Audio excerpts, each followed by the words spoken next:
देश के संविधान को बचाने के लिए बात की, जहां झूठे केसेस लगा के बहुत सारे नौजवानों को जेल में ठूसा जाता है, जिनके अंदर ये हौसला था कि इस देश के सत्ता पक्ष में बैठे लोगों से सवाल कर सके। यहाँ की मीडिया ने संगठित तौर पे बहुत ही सोची समझी साजिश के तौर पर उसे गिरफ्तार किया गया, उसे फंसाया गया है।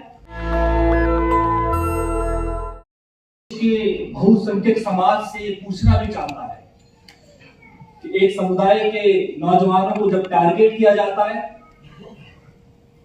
उनको जेलों में डाल दिया जाता है, सलाखों में डाल दिया जाता है, तो समाज खामोश रहता है। वो जुल्म के खिलाफ बोलना नहीं चाहता। तो ये सवाल भी इस देश के नौजवानों का इस बहुसंख्यक समाज से। दोस्तों और साथियों और बुजुर्गों, हम सब जानते हैं कि उमर खालिद को बचाने की लड़ाई दरअसल इस देश के संविधान को बचाने की लड़ाई है। क्योंकि उमर खालिद की स्पीच आप सुन लीजिए, उनका कैरेक्टर देख लीजिए, उनकी बातें आप देख लीजिए। उन्होंने जब भी कोई बात की है, देश के संविधान को बचाने के लिए बात की। उन्होंने जब भी कोई बात की है तो देश में मोहब्बत की बात को फैलाने के लिए बात की। तो इसलिए उमर खालिद को बचाने की लड़ाई दरअसल इस देश के संविधान को बचाने की लड़ाई है। हम सब जानते हैं कि इन सब की गिरफ्तारी के बाद में इस देश के मुस्लिम नौजवानों में, छात्र और छात्राओं में एक मायूसी छा रही थी। उनको ये डर लग रहा था कि हायर एजुकेशन के लिए किसी कॉलेज और कैंपस में हम जाएंगे और कोई जुल्म अगर वहां हो रहा होगा, उसके खिलाफ आवाज उठाएंगे, तो हमारा हाल भी यही होगा जो हमारे साथियों का हुआ है। लेकिन वो सभी छात्र और छात्राएं जब हम उनसे मिलते हैं तो उनको इस तरह के प्रोग्राम देख के, आपकी कौशल देख के उनको एक उम्मीद जागती है कि कोई है जो हमारी बात आज के इस मुल्क में, जहां महापंचायत बुलाकर एक समुदाय को टारगेट करने की कोशिश की जाती है, जहां झूठे केसेस लगा के बहुत सारे नौजवानों को जेल में ठूसा जाता है, ऐसे वक्त में कोई है जो अपनी आवाज उठा रहा है। दो तरह के भारत नजर आते हैं। एक नौजवान, पढ़ा लिखा नौजवान, जो अगर आज जेल से बाहर होता तो इस देश की किसी यूनिवर्सिटी में प्रोफेसर होता और देश के छात्र छात्राओं को संवैधानिक मूल्यों की तालीम दे रहा होता, लेकिन उसे जेल के अंदर डाल दिया जाता है।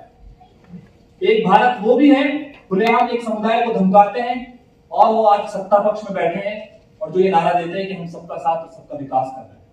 दो तरह का भारत है। हम जानते हैं कि उमर खालिद से जो डर है या इस तरह के छात्र छात्राओं से जो डर है वो यही है कि उमर खालिद जैसे लोग अगर बाहर होते तो देश के छात्र और छात्र युवाओं का सही मार्गदर्शन कर रहे होते, जिससे ये लोग जो आज सत्ता में हैं वो डरते हैं। हम जानते हैं और हम उमर खालिद के साथ इसलिए भी हैं कि उमर खालिद वो शख्स है, जब जुल्म हो रहा था लोगों पर, लोगों का शोषण हो रहा था, तो बहुत कम लोग थे जो अपनी आवाज बुलंद कर रहे थे। उन लोगों में एक नाम उमर खालिद भी थे। इसलिए हम आज उमर खालिद के साथ हैं, उसकी आवाज बुलंद कर रहे हैं कि उमर खालिद उन लोगों में शामिल है जो लोग इस देश के सत्ता पक्ष में बैठे लोगों की गलत नीतियों के खिलाफ अपनी आवाज बुलंद कर रहे थे। जिनके अंदर यह हौसला था कि इस देश के सत्ता पक्ष में बैठे लोगों से सवाल कर सके। इसलिए हम आज उमर खालिद के साथ हैं। हम जानते हैं कि सिर्फ एक उमर खालिद एक नाम नहीं। उमर खालिद को जिस तरह से पेश किया गया है, यहाँ की मीडिया ने संगठित तौर पे बहुत ही सोची समझी साजिश के तौर पर उसे गिरफ्तार किया गया, उसे फंसाया गया है। उसके पीछे एक लंबी फहरिस्त भी है, चाहे वो फिर शर्जील हो, मीरान हो, खालिद सैफी हो, अतहर हो, गुलफिशा हो, शादाब हो, सालिम मलिक हो, तस्लीम हो, शिफाउर रहमान हो, बहुत सारे नाम। न जाने कितने नौजवान हैं जो इस वक्त जेलों के अंदर बंद हैं।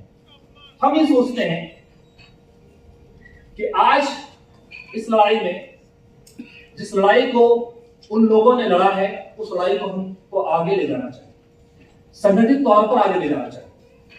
जिस तरह के इस मुल्क में हालात बनते जा रहे हैं, उस मुल्क में इस तरह के प्रोग्राम से एक हौसला तो मिल सकता है, एक जज्बा तो हमको मिल सकता है, एक उम्मीद की किरण तो मिल सकती है, लेकिन इन लोगों को बचाने के लिए, इनकी रिहाई के लिए और आगे इस मुल्क के छात्र युवाओं के भविष्य को लेकर जो चिंता पैदा हो रही है उसको लेकर हमें मैदान में आकर उनके लिए हमें काम करने की कोशिश, लोगों को जमा करने की कोशिश और इनकी रिहाई के लिए ज्यादा से ज्यादा जद्दोजहद करने की कोशिश।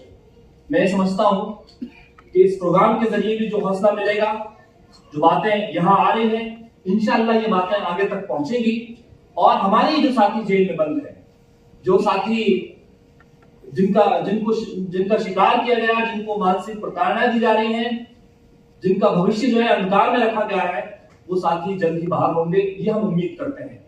और इस उम्मीद के लिए जो जिद्दोजहद और जो स्ट्रगल भी हमारी मूवमेंट कर सकती है, हम आगे भी इंशाल्लाह करते रहेंगे। नेशनल दस्तक की आपसे गुजारिश है कि अगर इसको बचाना चाहते हैं तो नेशनल दस्तक को सब्सक्राइब करने के लिए रेड कलर के सब्सक्राइब बटन को दबाएं, फिर बेल आइकन की घंटी दबाएं। नेशनल दस्तक को बचाने के लिए बहुत जरूरी है कि हर खबर को शेयर करें, लाइक करें, कमेंट जरूर करें।